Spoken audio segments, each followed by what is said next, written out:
उत्तराखंड के पर्वतीय क्षेत्र में संविधान की 5वीं अनुसूची लागू करने एवं पहाड़ के मूल निवासियों को जनजाति दर्जा लागू करने के लिए उत्तराखंड एकता मंच द्वारा नई दिल्ली के गांधी शांति प्रतिष्ठान में एक अधिवेशन का आयोजन किया गया। इस अधिवेशन में हिंदी, गढ़वाली, कुमाऊनी, संस्कृति एवं जौनसारी एकेडमी के पूर्व सचिव डॉक्टर जीताराम भट्ट ने क्या कहा, आए सुनते हैं न्यू दिल्ली अधिवेशन से। मैं जिस बात पे आपके सामने बोल रहा हूं कि पूरे पहाड़ में ऋषि कश्यप की नहीं बल्कि ऋषियों की संतानें थी। कश्यप की भी थी और ऋषियों की भी थी। आपने सुना होगा ऋषि कश्यप का पूरा क्षेत्र हिमालय का क्षेत्र, कश्यप का क्षेत्र कश्मीर से लेकर के और हिमालय केदारखंड, और कश्यप के ही संतानें काश्यप कहलाए। काश्यप, वसुदेव का पुत्र वासुदेव, तो कश्यप का पुत्र काश्यप, और काश्यप का ही अपभ्रंश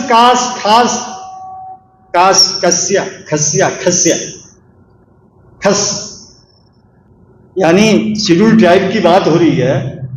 शेड्यूल ट्राइब में सबसे पहला तो यही है कि मूल निवास, मौलिक, पुराना, सबसे पुराना प्राचीन निवास, इससे पुराना क्या हो सकता है।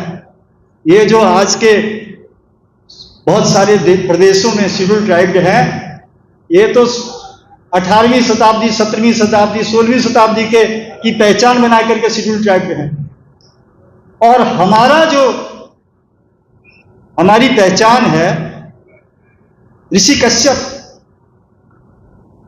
अभी आपने सुना होगा कि हमारे यहां भोटिया जो लोग होते हैं उनमें एक होते हैं मरछा। सुना आपने मरछा? तो कश्यप के पिता का नाम मरीच था।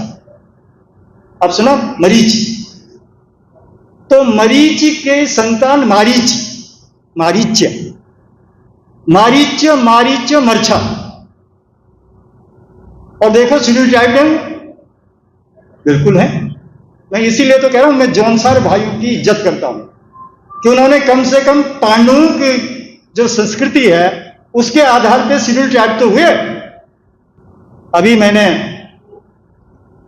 ये बातें बताई, तो ये जो ऋषि हैं हमें ये पहचान करनी पड़ेगी, हमें ये पहचान बतानी पड़ेगी कि जो भारत की पहचान है, जो भारत की मूल जाति है, जो भारत की जो मूल ज्ञान परंपरा है वो पहाड़ से है। और सबसे ज्यादा जो पिछड़ा और सबसे ज्यादा मौलिक और सबसे ज्यादा अभावग्रस्त वो हम हैं।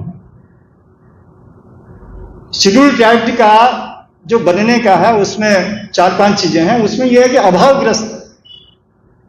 तो अभावग्रस्त देखो, इससे ज्यादा क्या हो सकते हैं कि हम सब लोग एक पूरे जो हमारा क्षेत्र है, खेत है, गांव है, उसको छोड़ करके और यहां 50 गज के डिब्बे में रह रहे।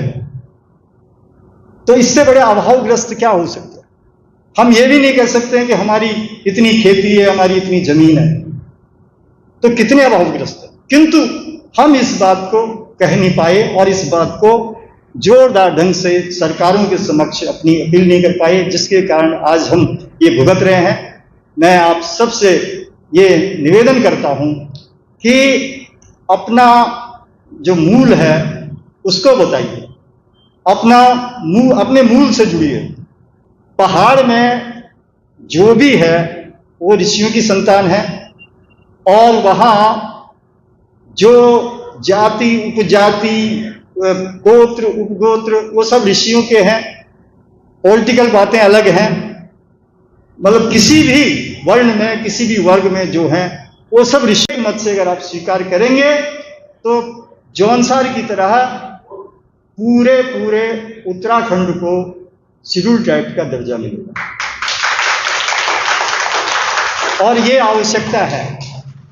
ये इस समय देखिए हमारे आप सबके सहयोग से उत्तराखंड राज्य बना, आप सबके सहयोग से हमारी जो गढ़वाली, कुमाऊनी, जौनसारी जो भाषाएं हैं उनको कहीं न कहीं सरकारी स्वर मिल रहा है। दिल्ली में भी गढ़वाली, कुमाऊनी, जौनसारी एकेडमी बन गई है। ये इस तरह की बातें सब हो रही हैं, किंतु उसके बावजूद जो उत्तराखंड है, उत्तराखंड का वासी है, उसको कोई लाभ नहीं है और न लाभ होने वाला है। जैसे जैसे आपके गांव खाली हो रहे हैं वैसे वैसे वहां कुछ और लोग कब्जा कर रहे हैं और ये होता रहेगा जब तक आपने अपनी जो पहचान है, अपनी जो बात है वो रखवाई नहीं हुई। हम तो यहाँ के मूल निवासी हैं और मूल निवास का देखिए, अगर आप ऋषियों से जुड़ेंगे तो आप मूल हैं। अब वो कुछ भी कहे, अपनी पहचान के साथ हमें जीना होगा और हम सब एक मत से ये स्वीकार करें कि हम शेड्यूल्ड ट्राइब हैं। हम सब स्वीकार करें कि हम सब, जैसे मैंने अभी बताया, कश्यप की संतान ही खस्या है। और पहाड़ में ये मैंने अभी मरछा बताया, खस्या बताया, ये सब ऋषियों की संतान है, सब ऋषियों की संतान है। हम सब उत्तराखंडी एक हैं और एक रहेंगे। हम सब ऋषियों की संतान हैं, हम शेड्यूल्ड ट्राइब हैं। ये सबको स्वीकार करना पड़ेगा, इसकी पहचान करनी पड़ेगी। इसी के बाद मैं अपनी बात समाप्त करता हूँ। धन्यवाद।